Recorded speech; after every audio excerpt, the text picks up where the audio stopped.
بسم اللہ الرحمن الرحیم۔ السلام علیکم۔ اس وقت بھوک سے حالت بری ہو رہی تھی اور میں چل چل کر تھک چکی تھی، لیکن کہیں سے کھانے کو کچھ نہیں ملا تھا۔ پریشانی بہت زیادہ تھی، حالانکہ میں نے روزہ رکھا ہوا تھا، لیکن سحری کے وقت بھی کچھ کھانے کو نہیں تھا، اسی لیے میں نے صرف پانی پی کر روزہ رکھ لیا تھا۔ لیکن اب مزید بھوک برداشت کرنے کی ہمت نہیں تھی۔ 2 دن ہو گئے تھے، پیٹ میں پانی کے علاوہ اور کچھ بھی نہیں گیا تھا، اور آنکھوں کے آگے جیسے اب ہر بار اندھیرا چھا رہا تھا۔ نہ جانے کب تک اور بھوکا رہنا پڑتا، لیکن پھر بھی اللہ کا شکر ہے پانی تو پینے کے لیے میسر تھا۔ میں اپنی سوچوں میں پریشان ہوتی ہوئی ایک مزار پر چلی آئی۔ یہاں سے امید تھی کہ کچھ نہ کچھ کھانے کو مل جائے گا، کیونکہ افطاری کا وقت ہونے والا تھا، اور افطار کے وقت سنا ہے یہاں پر بہت زیادہ لنگر ہوتا ہے۔ میں بھی یہی سوچ کر اس طرف چلی آئی تھی۔ سوچا تھا اپنے لیے کھا لوں گی اور اماں کے لیے کچھ گھر پر لے جاؤں گی، کیونکہ وہ بھی گھر پر بیمار بیٹھی ہوئی تھی، اور اگر آج بھی انہیں کچھ کھانے کو نہ ملتا تو نہ جانے ان کی کیا حالت ہو جاتی۔ اماں کا سوچ کر میری آنکھوں میں پھر سے آنسو آ گئے، تاہم میں مزار کے احاطے میں آ کر ایک قطار میں بیٹھ گئی۔ یہاں پر اب افطاری کا انتظام کیا جا رہا تھا، اور سب لوگ افطاری کے انتظار میں قطار میں بیٹھے ہوئے تھے۔ میں خود بھی بڑی بے چینی سے منتظر تھی، کیونکہ اس وقت بھوک سے حالت بری تھی اور روزے کی حالت میں ہونے کے باوجود مجھ سے صبر نہیں ہو رہا تھا۔ لیکن مغرب کی اذان تک تو مجھے صبر کرنا ہی تھا۔ میں خود کے اوپر ضبط کرتی ہوئی فرش پر بیٹھی ہوئی تھی اور منتظر نگاہوں سے ارد گرد دیکھ رہی تھی۔ اس وقت میرا اور کسی طرف دھیان نہیں تھا، میں صرف کھانے کی طرف دھیان رکھے ہوئے تھی کہ جیسے ہی کھانا آتا تو میں فوراً اس کے اوپر ٹوٹ پڑتی۔ ایسے ہی بھوک کی وجہ سے پیٹ میں گرہیں پڑ رہی تھیں، اور اب مجھ سے خود پر مزید ضبط نہیں ہو رہا تھا۔ کچھ ہی دیر میں ایک قطار میں ایک آدمی نے کھانا بانٹنا شروع کر دیا۔ وہ باری باری سب کو ایک ایک پیکٹ پکڑا رہا تھا۔ میں بے صبری سے اپنی باری کی منتظر تھی۔ سب کو باری باری پیکٹ دیتے دیتے وہ میرے تک آ گیا، اور پھر اس نے جلدی جلدی ایک پیکٹ میری طرف بڑھایا، اور آگے بڑھنے لگا تو میں نے اسے کہا، مجھے ایک پیکٹ اور دے دیں، میری اماں گھر پر بھوکی اور بیمار ہیں، وہ یہاں تک نہیں آ سکتی، مجھے ان کے لیے ایک پیکٹ چاہیے۔ میں نے جیسے ہی یہ کہا تو اس نے پلٹ کر میری آنکھوں میں دیکھا، اور پھر میرا نام ماہنور ہے اور میں ایک 18 سال کی جوان لڑکی ہوں۔ میرے گھر میں صرف میں اور میری اماں ہوتی ہیں۔ ابا چند برس پہلے لاپتہ ہو گئے تھے، نہ جانے وہ کہاں چلے گئے تھے۔ ہم دونوں ماں بیٹی کو ان کے بارے میں کچھ معلوم نہیں ہو سکا۔ ابا تو بہت اچھے تھے اور مجھ سے بہت محبت کرتے تھے، اماں کا بھی بہت خیال رکھتے تھے۔ ان کی نہ تو کسی کے ساتھ کوئی دشمنی تھی اور نہ ہی کسی کے ساتھ کوئی تنازعہ تھا، لیکن نہ جانے کیا ہوا، ایک صبح ابا گھر سے تو کام پر گئے تھے اور دوپہر تک وہ اپنے کھیتوں میں کام کرتے رہے، لیکن اس کے بعد انہیں کسی نے نہیں دیکھا۔ نہ جانے انہیں زمین کھا گئی یا آسمان نگل گیا۔ ہم نے ہر جگہ ابا کو ڈھونڈا۔ ہم دونوں ماں بیٹیاں جہاں جہاں جا سکتے تھے ابا کو ڈھونڈنے وہاں گئے، لیکن ابا کا کچھ پتہ نہیں چلا۔ گاؤں کے بہت سارے لوگوں سے اس بارے میں پتہ کیا، بہت سارے لوگوں کی ڈیوٹی لگائی، لیکن ابا کے بارے میں کچھ معلوم نہیں ہو سکا کہ وہ کہاں ہیں۔ اماں پہلے تو پریشان ہوتی رہی، اور پھر ان کی پریشانی پر تشویش حاوی ہونے لگی۔ انہیں اس بات کی فکر تھی کہ ابا زندہ بھی ہیں یا نہیں، کیونکہ ان کے بارے میں جب کچھ پتہ نہیں چل رہا تھا تو بہت سارے لوگوں کا یہی کہنا تھا کہ ہو سکتا ہے انہیں کسی نے مار دیا ہو، یا یہ بھی ہو سکتا ہے کہ انہیں کسی نے اغوا کر لیا ہو۔ لیکن اگر کوئی اغوا کرتا تو پیسوں کے لیے یا کسی اور چیز کے تقاضے کے لیے سامنے تو ضرور آتا، لیکن ابا کے معاملے میں ایسا کچھ نہیں ہوا۔ کسی نے رقم کا مطالبہ نہیں کیا۔ اماں تو لاشعوری طور پر کافی دن اس بات کی منتظر رہی تھی کہ شاید ابا کی کوئی خیر خبر مل جائے، شاید کہیں سے اغوا کرنے والوں کا ہی پتہ لگ جائے، لیکن کچھ پتہ نہیں چل سکا۔ اور میں جو تب صرف 14 برس کی تھی، سہمی سہمی سی اماں کے ساتھ لگی رہتی۔ ابا کا یوں اچانک کھو جانا مجھے بہت خوفزدہ کر گیا تھا، اور ہم دونوں ماں بیٹیاں ذرا سی آہٹ پر چونک اٹھتی اور پریشانی سے دیکھنے لگتی۔ ابا کے اپنے کھیت تھے جن میں وہ فصل اگاتے اور محنت مزدوری کرتے، اور پھر جب فصل پک کر تیار ہوتی تو اسے بیچ دیتے۔ ابا کو بہت اچھا منافع مل جاتا تھا۔ ہماری اچھی خاصی زمینیں تھیں، ابا بہت خوشحال کسان تھے۔ لیکن اب ابا کے جانے کے بعد زمین نظر انداز ہو رہی تھی۔ اماں کو یہ کام آتا نہیں تھا، نہ ہی ابا نے کبھی اماں کو کوئی کام کرنے دیا تھا۔ لیکن اب جب ابا کو گمشدہ ہوئے اتنے دن ہو گئے تھے تو اماں کو فصل کی پریشانی ہونے لگی۔ فصل کو وقت سے ہر چیز چاہیے تھی، اور اگر فصل کا خیال نہ رکھا جاتا تو پھر اس کے خراب ہونے کا ڈر تھا۔ یہی وجہ تھی کہ اماں نے سوچا کہ کچھ وقت کے لیے کھیتوں کو ٹھیکے پر دے دیا جائے، اور اسی لیے اماں نے گاؤں میں ہی ایک مزارے کو دیکھ کر کھیت ٹھیکے پر دے دیے، اور یوں اماں کو وقتی طور پر کھیتوں کی پریشانی تو ختم ہوئی، لیکن ابا کی پریشانی بدستور قائم تھی۔ نہ جانے ابا کہاں چلے گئے تھے، اور اب تک ان کا کچھ پتہ نہیں چل سکا تھا۔ ابا کے کھیتوں کو ٹھیکے پر دیے ہوئے ابھی صرف 2 ہی دن ہوئے تھے کہ ایک صبح ہمارے گھر 2 اجنبی لوگ چلے آئے۔ اماں نے حیرانی سے ان کا استقبال کیا اور ان کی آمد کا مقصد پوچھا، اور جب انہوں نے اپنی آمد کا مقصد بتایا تو اسے سن کر اماں کے پیروں تلے سے زمین کھسک گئی۔ ان میں سے ایک کا کہنا تھا کہ میں فضل داد کا سوتیلا بھائی ہوں، اور وہ کھیت، زمین اور یہ گھر میرا ہے۔ یہ سب وراثت میں مجھے ملا تھا، میرے باپ نے میرے نام کیا تھا، لہٰذا فضل داد اب ان کے اوپر اپنا حق جتانا چھوڑ دے۔ ان کی بات سن کر اماں نے حیرانی سے انہیں دیکھا اور کہا، مجھے تو آپ کے بارے میں کچھ علم نہیں، لیکن فضل داد تو کافی دنوں سے لاپتہ ہیں، نہ جانے وہ کہاں گئے ہیں، اب تک ان کے بارے میں کچھ پتہ نہیں چل سکا۔ اماں نے ان سے یہ کہا تو وہ کہنے لگے، ہمارے سامنے یہ کہانی مت بناؤ، ہم اچھی طرح جانتے ہیں فضل داد یہیں کہیں ہوگا، تم جان بوجھ کر ایسی باتیں کر رہی ہو، لیکن اب ایک چیز کا خیال رکھنا، یہ گھر اور وہ کھیت ہمارے ہیں، اس لیے میں تم لوگوں کو 2 دن کا وقت دیتا ہوں، وہ کھیت بھی چھوڑ دو اور یہ گھر بھی خالی کر دو۔ اس آدمی نے بڑی نفرت اور رعب سے اماں سے کہا تو اماں اس کی طرف دیکھتی ہی رہ گئی، پھر اسے کہنے لگی، جب میں نے آپ کو پہلے ہی کہا ہے کہ میں نے کھیتوں کو وقتی طور پر ٹھیکے پر دے دیا ہے کیونکہ فضل داد لاپتہ ہے، اور رہی بات اس گھر کی تو یہ گھر میرا ہے، میں کسی قیمت پر اسے خالی نہیں کروں گی۔ لیکن اس آدمی نے ایک نہیں سنی، اس کا یہی کہنا تھا کہ جتنی جلد ہو سکتا ہے اس گھر کو خالی کر دو، تم لوگوں کے پاس صرف 36 گھنٹوں کی مہلت ہے۔ یہ کہہ کر وہ آدمی وہاں سے اٹھ گیا اور چلا گیا۔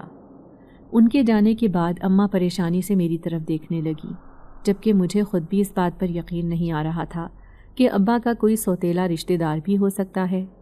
ابا نے تو آج تک ہمارے سامنے یہ بات کبھی نہیں کی، پھر نہ جانے کیا بات تھی کہ وہ رشتہ دار اتنا اچانک نکل کر سامنے آ گیا ہے اور ہمیں ایک نئی پریشانی سے دوچار کر گیا۔ تاہم 2 دن کے بعد وہ دوبارہ گھر چلا آیا اور اماں کو دھمکی دے کر گھر سے نکالنے لگا۔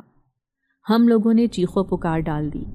ایک تو ابا کا اچانک لاپتہ ہو جانا ہمارے لیے کسی بڑے صدمے سے کم نہیں تھا، اور اوپر سے اب اپنے ہی گھر سے بے گھر ہو جانا یہ ہمارے لیے بہت زیادہ تکلیف دہ تھا۔ ہم سوچ بھی نہیں سکتے تھے کہ ہم اس طرح کے حالات کا شکار ہو سکتے ہیں، لیکن اب اس آدمی نے ہماری ایک نہیں سنی اور ہمیں ہمارے ہی گھر سے نکال باہر کیا۔ ہم دونوں ماں بیٹیاں چیختی چلاتی رہ گئیں، لیکن گاؤں میں سے کوئی بھی ہماری مدد کے لیے آگے نہیں بڑھا۔ سمجھ نہیں آ رہی تھی کہ آخر سب لوگ اس آدمی کا ساتھ کیوں دے رہے ہیں۔ ادھر کتنے ہی دن ہم دونوں ادھر ادھر بھٹکتی رہیں، اور پھر جب ہمیں کہیں پر بھی پناہ نہیں ملی تو اماں مجھے لے کر شہر چلی آئیں۔ شہر میں اماں کی ایک جاننے والی تھی جو اماں کی دور پرے کی رشتہ دار تھی۔ اماں کو ان سے مدد کی امید تھی، ان کا خیال تھا کہ وہ ہمیں اپنے گھر میں پناہ دے دیں گی، لیکن جب ہم ان کے پاس پہنچے تو ان کے اپنے حالات بہت برے چل رہے تھے۔ تاہم انہوں نے کچھ دنوں کے لیے ہمیں اپنی بیٹھک میں رہنے کی اجازت دے دی۔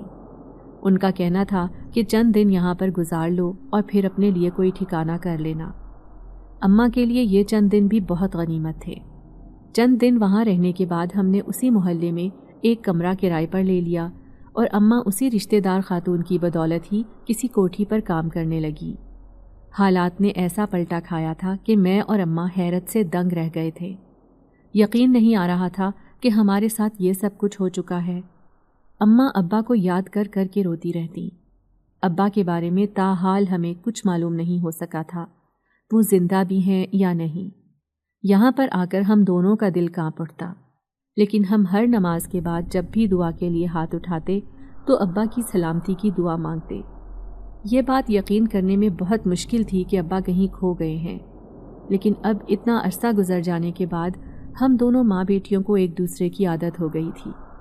ابا کی یاد اب بھی آتی تھی، لیکن اب ہمارے لیے ہمارا زندہ رہنا اور فکر معاش زیادہ ضروری ہو گیا تھا۔ اماں جہاں پر کام کرتی تھیں وہاں سے کچھ تنخواہ مل جاتی اور کچھ بچا ہوا سالن اور پرانے کپڑے بھی مل جاتے تھے۔ یوں ہمارا گزارا ہو رہا تھا، لیکن حالات اتنے برے تھے کہ گھر پر کھانے کے لیے کچھ بھی نہیں ہوتا تھا۔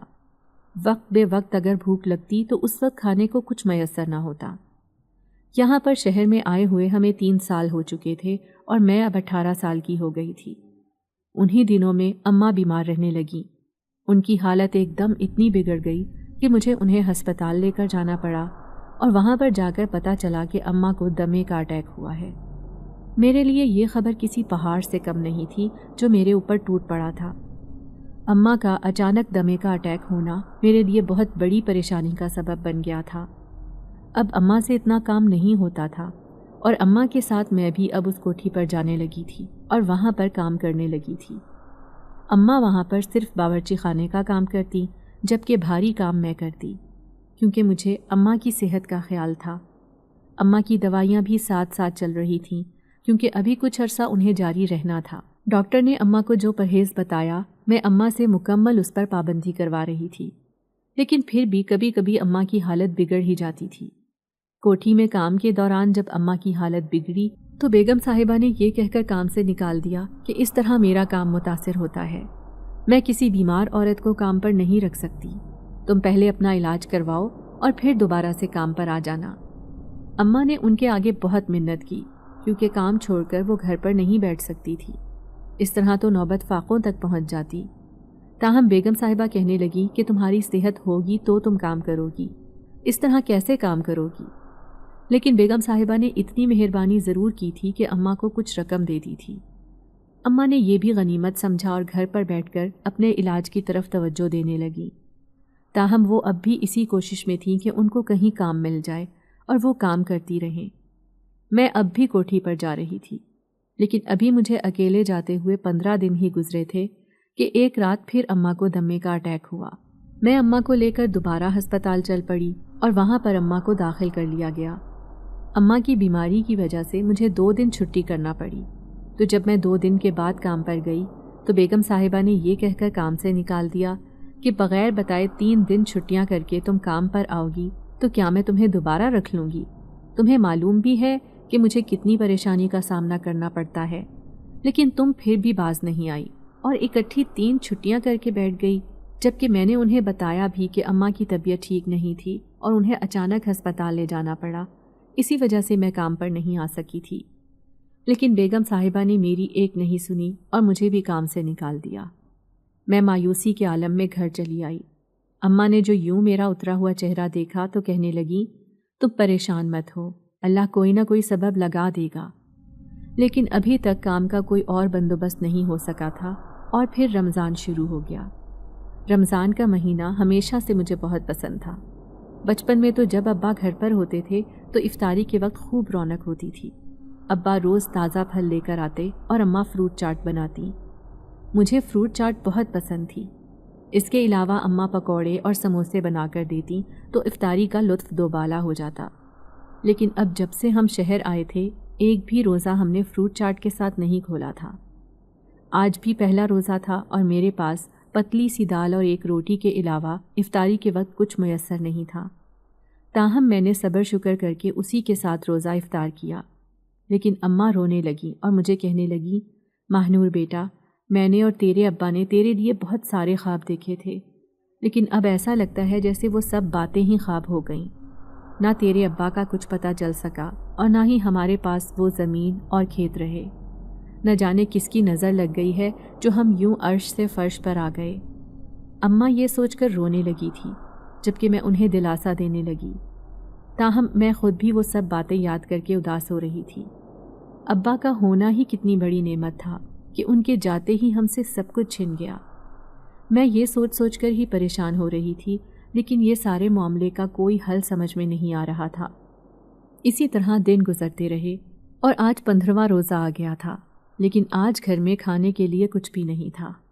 میں اس آس پر باورچی خانے میں دوبارہ سے چلی آئی کہ شاید کچھ مل جائے، لیکن سارے ڈبے خالی پڑے تھے اور کوئی بھی چیز باورچی خانے میں کھانے کے لیے نہیں ملی۔ اماں کی کل رات سے ویسے ہی طبیعت خراب تھی، انہیں بار بار کھانسی ہو رہی تھی اور سانس کا مسئلہ ہو رہا تھا۔ اماں کی حالت دیکھ کر بھی میرا دل بیٹھا جا رہا تھا۔ میرے پاس اماں کے علاوہ اور کون تھا؟ اور پھر گھر میں ان فاقوں نے مجھے پریشان کر دیا تھا۔ خیر میں نے پانی کے ساتھ روزہ کھول لیا، لیکن پھر سحری کرتے وقت بھی کچھ میسر نہیں تھا، اور اگلے دن افطاری کے وقت سے پہلے میری حالت غیر ہونا شروع ہو گئی اور میں کھانے کے لیے ڈھونڈنے گھر سے باہر نکل آئی۔ خیال تھا کہ محلے کی دکان سے کچھ راشن ادھار لے کر کچھ بنا لیتی ہوں، لیکن اس نے بھی راشن دینے سے انکار کر دیا۔ اس کا کہنا تھا کہ پہلے ہی آپ کی کافی رقم بقایا رہتی ہے، پہلے وہ ادا کریں تو پھر آپ کو نیا راشن ملے گا۔ اور میں چپ چاپ وہاں سے ہٹ آئی اور یوں ہی چلتے چلتے اس مزار کی طرف نکل آئی۔ سنا تھا کہ یہاں پر شام کے وقت افطاری کا کافی سامان موجود ہوتا ہے اور لوگ یہاں پر آ کر افطاری کرتے ہیں۔ میں بھی ادھر چلی آئی اور ایک قطار میں بیٹھ گئی، اور پھر جب اس آدمی نے مجھے ایک پیکٹ دینے کے بعد دوسرا پیکٹ بھی دے دیا تو وہ وہیں پر کھڑا گہری نظروں سے مجھے دیکھتا رہا۔ اس کے اس طرح دیکھنے پر مجھے عجیب سی الجھن ہو رہی تھی۔ وہ ایک خوبصورت نوجوان آدمی تھا اور اس کا رنگ خوب گورا سفید تھا۔ اس کے یوں دیکھنے پر میں تھوڑا غیر آرام دہ محسوس کر رہی تھی، تاہم وہ کچھ لمحوں کے بعد وہاں سے ہٹ گیا اور پھر میں جلدی سے وہ پیکٹ لے کر گھر کی طرف چلی آئی۔ مجھے اماں کی فکر ہو رہی تھی۔ اماں یہ کھانا کھا کر دوا کھا لیتی تو ان کی طبیعت سنبھل جاتی۔ یہی سوچ کر میں جلدی جلدی گھر آ گئی۔ اماں کے ساتھ بیٹھ کر ہی میں نے بھی وہ کھانا کھایا اور شکر ادا کیا۔ آج 2 دن کے بعد پیٹ میں کچھ گیا تھا تو اس وقت بہت سکون محسوس ہو رہا تھا۔ اماں نے وہ کھانا کھا کر دوا کھا لی اور پھر سکون سے سو گئی، جبکہ میں بھی کھانا کھا کر اپنے بستر پر لیٹ گئی۔ اس وقت بستر پر لیٹتے ہی مجھے بس اس آدمی کی نگاہیں یاد آ گئیں۔ وہ بڑی محبت اور دلچسپی سے میری طرف دیکھ رہا تھا۔ نہ جانے وہ کون تھا، اور اسے یاد کر کے میں سوچتے ہوئے نہ جانے کب نیند کی وادیوں میں اتر گئی، مجھے کچھ خبر نہ ہوئی۔ سحری سے کچھ دیر قبل میری آنکھ خود بخود کھل گئی، لیکن سحری میں کھانے کے لیے کچھ بھی نہیں تھا، لہٰذا میں پانی کا گلاس رکھ کر بیٹھ گئی اور مختلف دعائیں مانگتے ہوئے پانی کا گلاس پیا کہ اتنی دیر میں دروازے پر دستک ہوئی۔ میں بہت حیران ہوئی کیونکہ ہمارے گھر تو کوئی بھی آتا جاتا نہیں تھا۔ سب کو یہی ہوتا تھا کہ کہیں ہم اس کے گھر جائیں گے تو ہمیں ان کی کوئی مدد نہ کرنی پڑ جائے۔ سب کو ہمارے حالات کی وجہ سے پریشانی ہوتی تھی، لیکن اب اس وقت دستک کی آواز سن کر میں حیران رہ گئی اور احتیاطاً دروازہ کھولنے سے پہلے میں نے پوچھا کون ہے، تو ایک بھاری اور گھمبیر آواز سن کر میں مزید پریشان ہو گئی۔ تاہم اس اجنبی آواز میں عزت اور احترام تھا۔ وہ کوئی مرد تھا اور کہہ رہا تھا کہ آپ کے لیے سحری لے کر آیا ہوں۔ اس کی بات پر حیران ہوتے ہوئے میں نے دروازہ کھول دیا اور سامنے دیکھ کر میں حیرت کے مارے دنگ رہ گئی۔ سامنے وہی مزار والا نوجوان کھڑا تھا جو اس وقت وہاں پر افطاری کے پیکٹ بانٹ رہا تھا۔ اسے دیکھ کر میں تھوڑا حیران رہ گئی اور کہا، آپ یہاں کیسے؟ تو وہ کہنے لگا، دراصل شام کو پہلی بار آپ کو مزار پر دیکھا تھا، اسی لیے اندازہ ہو گیا کہ آپ کوئی نئی لڑکی ہیں جو پہلی بار ادھر آئی ہیں۔ میں نے اپنے ملازم کو آپ کے بارے میں پتہ کرنے بھیجا تو پتہ لگا کہ آپ کے گھر کے حالات کافی خراب ہیں، اور اس کے علاوہ بیمار ماں ہیں جن کا علاج چل رہا ہے۔ آپ کے پاس کھانے کے لیے کچھ بھی نہیں، اسی لیے میں آپ کی سحری کا انتظام کر کے آیا ہوں۔ اب آپ کو کہیں آنے جانے کی ضرورت نہیں، دونوں وقت کا کھانا آپ کو یہیں پر گھر پر مل جایا کرے گا۔ اس نوجوان کی بات سن کر میں بے حد حیران رہ گئی۔ مجھے یقین نہیں آ رہا تھا کہ ایک اجنبی نوجوان میری اس طرح سے مدد کرے گا۔ میں اس کی بے حد ممنون ہوتی ہوئی شکریہ ادا کرنے لگی تو وہ کہنے لگا، آپ شرمندہ مت کریں اور اپنا خیال رکھیں۔ یہ کہتے ہوئے اس نے میری طرف دیکھا اور پھر چلا گیا۔ نہ جانے مجھے کیا ہوا تھا، اس کا یہ دیکھنا میرے دل کی دھڑکنوں کو تیز تر کر گیا تھا۔ میں سحری کا سامان لے کر اندر آ گئی۔ اماں نے حیرانی سے پوچھا کہ آخر کون ہے جو تجھے صبح صبح سامان دے کر گیا ہے، اور جب میں نے اماں کو بتایا تو انہیں تو جیسے اس بارے میں یقین ہی نہیں آیا، اور وہ جھولیاں اٹھا اٹھا کر اس آدمی کو دعائیں دینے لگی جس نے ان کی اتنی مدد کی تھی۔ میں خود بھی دل میں بہت حیران تھی، جہاں ہمارے اپنوں نے ہمیں بے گھر کر دیا اور ہمارا سب کچھ چھین لیا، وہاں پر یہ ایک اجنبی کس طرح ہماری مدد کرنے کے لیے تیار ہو گیا۔ یہ بات بہت حیران کن تھی، تاہم میں نے جلدی جلدی سحری کی سب کچھ بہت مزے کا تھا۔ اتنے دنوں کے بعد اتنا پیٹ بھر کر کھانا کھایا تھا۔ میں نے نماز پڑھ کر اس آدمی کے لیے ڈھیروں دعائیں کی اور مطمئن ہو کر سو گئی۔ وہ آدمی کہہ کر تو گیا تھا کہ وہ روزانہ صبح سحری اور شام کو افطاری مجھے بھیج دیا کرے گا، لیکن مجھے اس کی بات پر یقین نہیں تھا۔ حیران تو میں اس وقت ہوئی جب افطاری سے کچھ دیر پہلے دروازے پر دستک ہوئی اور وہی آدمی دوبارہ سے افطاری کا سامان لے کر کھڑا تھا۔ میں حیران رہ گئی اور دل ہی دل میں تھوڑی شرمندہ بھی ہوئی کہ میں اس کے بارے میں غلط گمان کر رہی تھی، جبکہ وہ تو اپنے وعدے کا سچا نکلا اور افطاری لے کر آ گیا۔ شرمندہ ہوتے ہوئے میں نے افطاری کا سامان پکڑا اور اس کا شکریہ ادا کیا۔ وہ چند لمحے کھڑا مجھے دیکھتا رہا، پھر وہ چلا گیا۔ اس کا یہ دیکھنا مجھے بہت محسوس ہوتا تھا۔ مجھے سمجھ نہیں آتی تھی کہ وہ کیوں اس طرح مجھے دیکھتا ہے، لیکن اس کے اس طرح دیکھنے پر میرے دل کی دھڑکنیں بے ترتیب ہو جاتی تھیں۔ اب باقی جتنے بھی روزے رہ گئے تھے وہ روز صبح سحری اور شام کو افطاری دے کر جا رہا تھا، اور میں اس کا شکریہ ادا کرتے ہوئے پیٹ بھر کر کھا لیتی۔ اماں بھی آج کل کافی مطمئن اور صحت مند لگ رہی تھی، کیونکہ انہیں بھی پیٹ بھر کر کھانا مل رہا تھا اور وہ باقاعدگی سے دوا استعمال کر رہی تھی۔ تاہم مجھے فکر اس بات کی تھی کہ ابھی تو رمضان ہے، اور رمضان کی برکت کی وجہ سے وہ آدمی 2 وقت ہمیں کھانا دے جاتا ہے۔ جب رمضان ختم ہوگا تو پھر کیا ہوگا؟ یہ بات اپنے آپ میں بہت بڑا سوال تھی، لیکن پھر میں یہ سوچ کر مطمئن ہو گئی کہ تب بھی اللہ تعالیٰ کوئی نہ کوئی سبب لگا ہی دے گا۔ خیر و عافیت کے ساتھ روزے ختم ہو گئے اور پھر عید بھی اچھے طریقے سے گزر گئی، لیکن اب مجھے اسی بات کی پریشانی تھی کہ میں اب کھانے کا بندوبست کہاں سے کروں۔ اور پھر ایک دن یہی سوچ کر گھر سے نکل پڑی کہ دوبارہ اس بیگم صاحبہ کے پاس جاتی ہوں اور انہیں کام کے لیے پوچھتی ہوں۔ اب تو شاید وہ دوبارہ مجھے رکھ لیں، لیکن ابھی میں اس کوٹھی کے قریب پہنچی بھی نہیں تھی کہ راستے میں مجھے وہی آدمی مل گیا۔ اس نے جو یوں مجھے اس طرف آتے دیکھا تو ٹھٹک کر رک گیا اور پریشانی سے پوچھنے لگا، کیا ہوا؟ آپ کہاں جا رہی ہیں؟ سب ٹھیک تو ہے؟ اس کی بات سن کر میں نے کہا، جی میں ٹھیک ہوں، بس کام کا پتہ کرنے کے لیے آئی تھی۔ میرے یہ کہنے پر وہ حیرانی سے مجھے دیکھنے لگا، کہنے لگا، کام؟ کیسا کام؟ تو میں نے اسے بتایا کہ میں یہاں پر پہلے بھی اس کوٹھی میں کام کرتی رہی ہوں، اب چونکہ حالات اس طرح کے نہیں ہیں تو مجھے دوبارہ کام کی ضرورت پڑی ہے، اسی لیے ان کا پتہ کرنے کے لیے آئی ہوں۔ میری بات سن کر اس کے چہرے پر گہرا دکھ پھیل گیا اور پھر وہ شرمندگی سے کہنے لگا، مجھے آپ کا خیال کرنا چاہیے تھا، بس روزوں کے بعد میں کہیں چلا گیا تھا، اسی لیے آپ کے پیچھے آ نہیں سکا، لیکن آپ فکر مت کریں، آپ کو گھر بیٹھے سب کچھ ملے گا، آپ گھر واپس جائیں اور اپنی ماں کا خیال رکھیں۔ اس کے اس طرح کہنے پر میں نے حیرانی سے آنکھیں کھول کر اسے دیکھا تو وہ میری آنکھوں میں دیکھتا رہا۔ میرے دل کی دھڑکنیں پھر سے بے ترتیب ہونے لگیں اور میں نے ایک جادوئی کیفیت میں آتے ہوئے اس سے پوچھا، آخر آپ میرا اتنا خیال کیوں رکھ رہے ہیں؟ کیوں آپ مجھے سحری اور افطاری پہنچاتے رہے؟ کیا بات ہے؟ میرے پوچھنے پر وہ چند لمحے خاموش رہا اور پھر کہنے لگا، میں آپ سے محبت کرنے لگا ہوں۔ میں پہلی نظر کی محبت کا شکار ہو گیا جب میں نے آپ کو پہلی بار افطاری کا پیکٹ دیا تھا اور آپ نے اپنی امی کے لیے مجھ سے دوبارہ سوال کیا۔ وہی ایک لمحہ تھا جب میں نے آپ کی نگاہوں میں دیکھا اور میرے دل میں آپ کی محبت اتر گئی۔ اس دن کے بعد سے میں ایک لمحے کے لیے بھی خود کو آپ کی محبت سے آزاد نہیں کروا سکا۔ اس کی بات سن کر میرا چہرہ شرم سے سرخ ہو گیا اور میں نے فوراً سر جھکا لیا۔ تاہم وہ کہنے لگا کہ اس کے ساتھ ساتھ ایک بات اور بھی ہے جو میں چاہتا ہوں کہ تمہارے علم میں ہونا ضروری ہے۔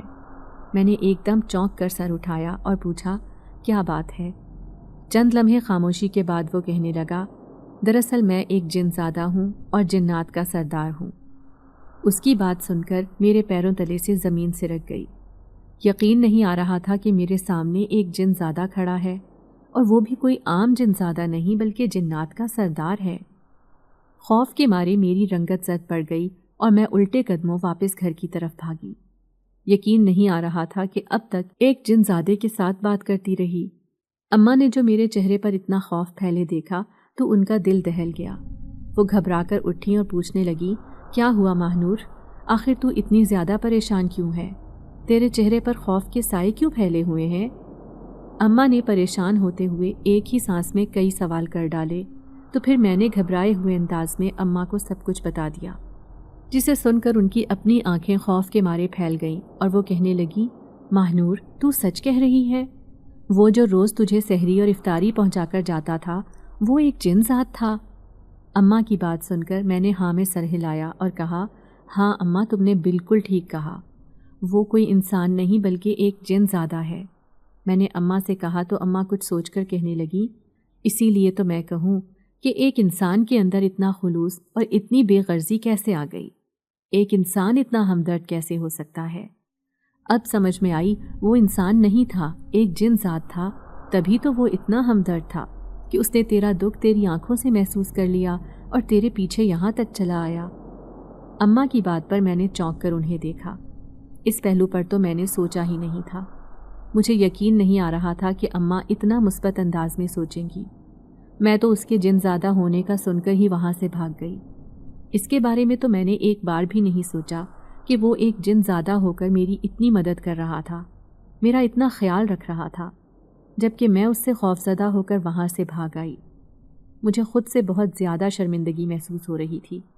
یہی وجہ تھی کہ میں نے سوچ لیا تھا کہ کل اسی جگہ پر جا کر اس سے معافی مانگ لوں گی، اور مجھے یقین تھا کہ وہ مجھے معاف کر دے گا۔ یہی سوچ کر میں مطمئن ہو کر لیٹ گئی، تاہم اس کی وہ دو نگاہیں بار بار میرے خیال میں آتی رہیں اور اس کا دیکھنا مجھے بے حد بے چین کرتا رہا۔ اگلے دن میں دوبارہ اسی جگہ پر چلی گئی اور ادھر ادھر دیکھنے لگی۔ کچھ ہی دیر بعد وہ مجھے ایک طرف سے آتا دکھائی دیا۔ اسے دیکھ کر میری آنکھیں چمک اٹھیں اور میں فوراً اس کی طرف لپکی۔ اس نے جو یوں بے چینی سے مجھے آتے دیکھا تو کہنے لگا، کیا ہوا، سب ٹھیک تو ہے؟ اس کی فکر مندی مجھے مطمئن کر گئی اور میں نے اسے کہا، دراصل میں تمہارا انتظار کر رہی تھی، میں تم سے معافی مانگنا چاہتی ہوں، میں نے تمہارے ساتھ بہت غلط کیا ہے، تم مجھے معاف کر دو۔ میں نے یہ کہتے ہوئے اس کے آگے ہاتھ جوڑنا چاہے، لیکن اس نے ایک دم میرے ہاتھ پکڑ لیے اور کہنے لگا، تمہیں معافی مانگنے کی کوئی ضرورت نہیں ہے۔ میں جانتا ہوں کہ جنات کے بارے میں سن کر لوگ اسی طرح کا رد عمل دیتے ہیں، تم نے کچھ الگ نہیں کیا اور نہ ہی کچھ انوکھا کیا ہے، لیکن خوشی مجھے اس بات کی ہے کہ تم میرے خلوص اور محبت کو سمجھ گئی اور اب آگے بھی میری محبت کو سمجھو گی۔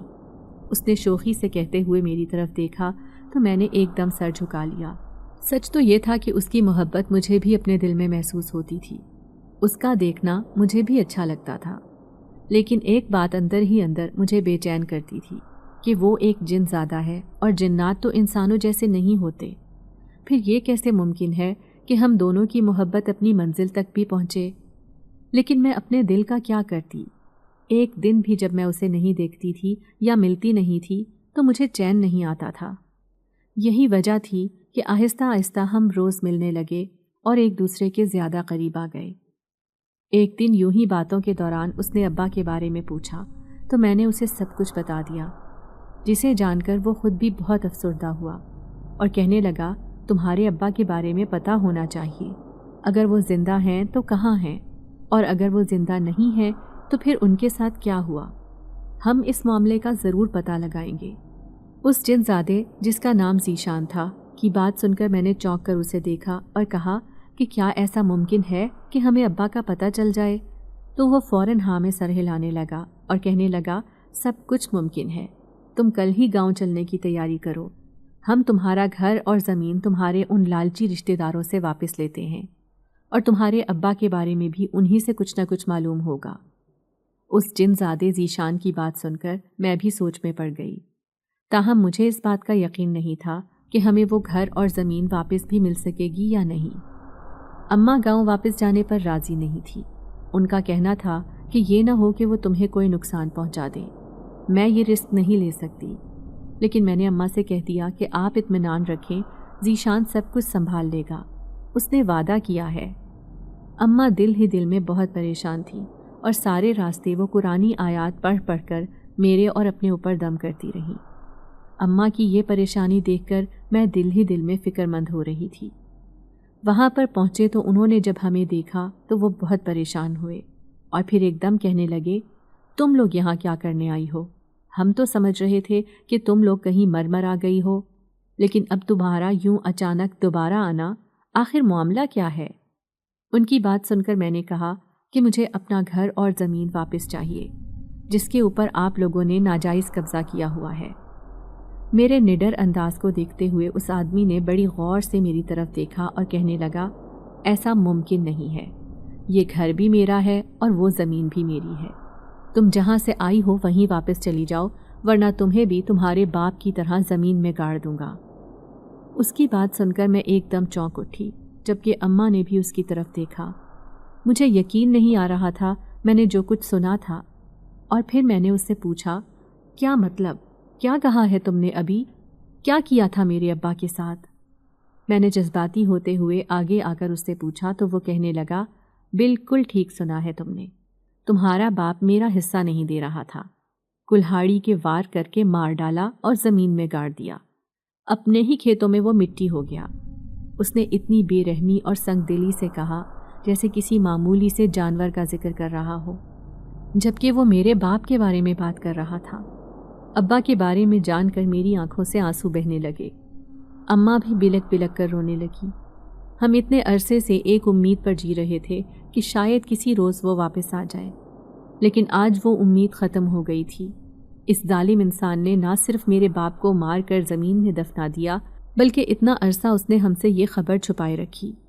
میرا باپ تو بہت نیک اور اچھے دل کا آدمی تھا، نہ جانے اس کا انجام ایسا کیوں ہوا۔ میرا دل گہرے دکھ سے بھر گیا اور آنکھ سے بہتے ہوئے آنسو ابا کے ماتم کی طرف اشارہ کر رہے تھے۔ کتنی دیر اپنے اندر کے غم اور غصے کو سنبھالتے ہوئے میں ایک دم آگے بڑھی اور اس شخص کو گریبان سے تھام لیا، اس کے سینے پر زور زور سے ہاتھ مارنے لگی۔ اس نے ایک دم میرے دونوں ہاتھوں کو جکڑ لیا اور کہنے لگا، لڑکی، میں آخری بار تمہیں کہہ رہا ہوں، یہاں سے اپنی ماں کو لے کر چلی جاؤ، ورنہ مجھ سے برا کوئی نہیں ہوگا۔ یہ کہہ کر اس نے مجھے ایک زوردار دھکا دیا، قریب تھا کہ میں نیچے گر جاتی۔ مجھے کسی نے تھام لیا، میں نے سر اٹھا کر دیکھا تو وہ ذیشان تھا۔ ذیشان کو دیکھ کر ایک دم مجھے جیسے ہمت ملی، تاہم ذیشان نے مجھے آنکھوں میں اشارہ کیا تو میں خاموشی سے اماں کے پاس جا کر کھڑی ہو گئی، جبکہ وہ شخص ذیشان کی طرف دیکھ کر کہنے لگا، کون ہو تم اور یہاں پر کیا کر رہے ہو؟ ذیشان ایک دم آگے بڑھا اور اس سے کہنے لگا، میں جو کوئی بھی ہوں، تمہیں کوئی حق نہیں پہنچتا کہ تم ان کے اوپر ظلم کرو اور اس طرح ان کا حق کھاؤ۔ وہ یتیم لڑکی ہے، تمہیں شرم نہیں آتی یتیم کا مال کھاتے ہوئے؟ ذیشان نے اسے سخت لہجے میں کہا، جبکہ وہ ڈھٹائی سے کہنے لگا، یہ گھر، یہ مال، یہ زمین جائیداد سب میرا ہے، اور میں یہ بات کتنی دفعہ تم لوگوں کو بتاؤں؟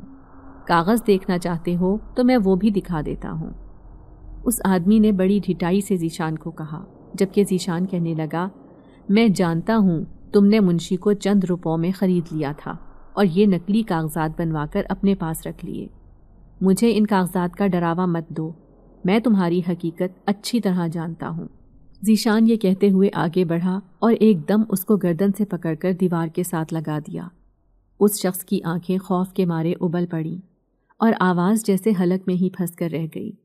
اس کی حالت خراب ہو رہی تھی، لیکن ذیشان اس کے اوپر بالکل رحم نہیں کھا رہا تھا، اور مجھے بھی اس شخص کے اوپر رحم نہیں آ رہا تھا جس نے میرے باپ کو قتل کر کے اسی کے کھیتوں میں اسے دفن کر دیا۔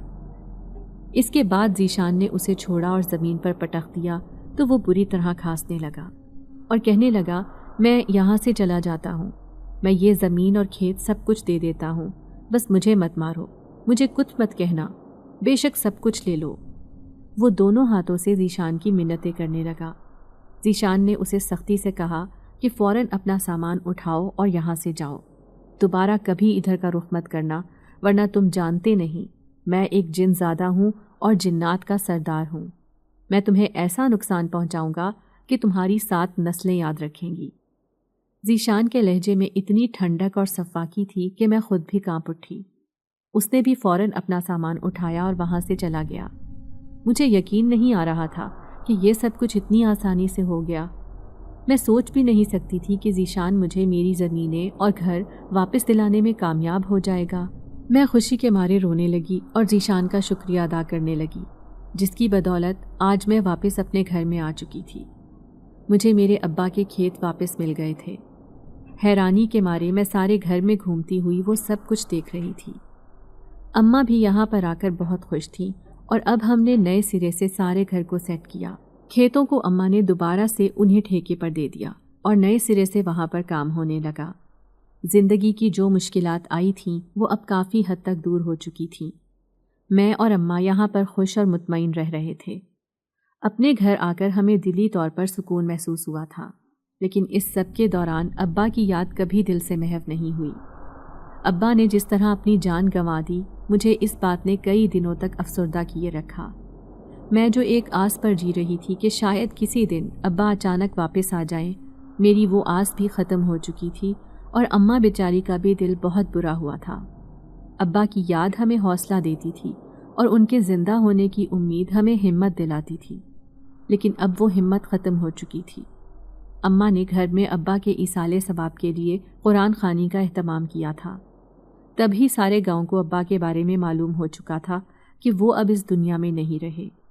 ایسا لگ رہا تھا جیسے آج ہی ابا کا انتقال ہوا ہے۔ سارے گھر پر سوگ اور ماتم کی کیفیت طاری تھی۔ اس دن کے بعد سے ذیشان کافی دن نہیں آیا، اور میں بھی چونکہ ابا کے سوگ میں مبتلا تھی، اسی لیے میرا بھی دھیان اس طرف نہیں گیا۔ اور پھر ایک دن اچانک ہی وہ چلا آیا۔ اسے سامنے دیکھ کر میں خوش ہو گئی، جبکہ وہ کہنے لگا کہ میں کچھ مسئلوں میں گرفتار تھا۔ میرے قبیلے میں کچھ ایسے مسئلے اٹھ کھڑے ہوئے ہیں جن کی وجہ سے مجھے بہت زیادہ پریشانی اٹھانی پڑی ہے، اور میں ابھی کچھ دن ادھر ہی مصروف رہوں گا۔ تم تب تک اپنا خیال رکھنا اور اپنی اماں کا بھی خیال رکھنا۔ میں تمہیں صرف یہی بتانے کے لیے آیا تھا۔ ذیشان شاید مجھ سے صرف ملنے کے لیے ہی آیا تھا اور یہی بتانے کے لیے آیا تھا، تاہم یہ سن کر میں قدرتی طور پر پریشان ہو گئی تھی۔ پہلے میں نے ابا کو کھو دیا تھا، اور اب ذیشان بھی عجیب باتیں کر رہا تھا، لیکن میں اسے روکنے پر قدرت نہیں رکھتی تھی۔